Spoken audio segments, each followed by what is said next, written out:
ಶ್ರೀ ಸತ್ಯನಾರಾಯಣ ಕಥೆ ದ್ವಿತೀಯ ಅಧ್ಯಾಯ ಸಾರಾಂಶ. ಈ ಅಧ್ಯಾಯದಲ್ಲಿ ಇಬ್ಬರು ವ್ಯಕ್ತಿಗಳ ಕಥೆ ಬರುತ್ತದೆ. ಒಬ್ಬ ಬಡ ಬ್ರಾಹ್ಮಣ ಮತ್ತು ಒಬ್ಬ ಕಟ್ಟಿಗೆ ಮಾರುವವನು, ಕಾಷ್ಠವಿಕ್ರಯಿ. ಬಡ ಬ್ರಾಹ್ಮಣನ ಕಥೆ. ಕಾಶಿ ಪಟ್ಟಣದಲ್ಲಿ ಒಬ್ಬ ಅತ್ಯಂತ ಬಡ ಬ್ರಾಹ್ಮಣನಿದ್ದನು.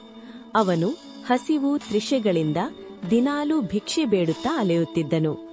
ಭಕ್ತವತ್ಸಲನಾದ ಶ್ರೀಹರಿಯು ಒಬ್ಬ ವೃದ್ಧ ಬ್ರಾಹ್ಮಣನ ವೇಷದಲ್ಲಿ ಬಂದು ಅವನಿಗೆ ಸತ್ಯನಾರಾಯಣ ವ್ರತದ ಬಗ್ಗೆ ತಿಳಿಸಿ ಅದನ್ನು ಮಾಡುವಂತೆ ಉಪದೇಶಿಸುತ್ತಾನೆ. ಬ್ರಾಹ್ಮಣನು ಮರುದಿನವೇ ಭಿಕ್ಷೆಯಲ್ಲಿ ಬಂದ ಪೂಜೆ ಮಾಡುತ್ತಾನೆ. ಪರಿಣಾಮವಾಗಿ ಅವನು ಸಕಲ ಐಶ್ವರ್ಯವಂತನಾಗುತ್ತಾನೆ.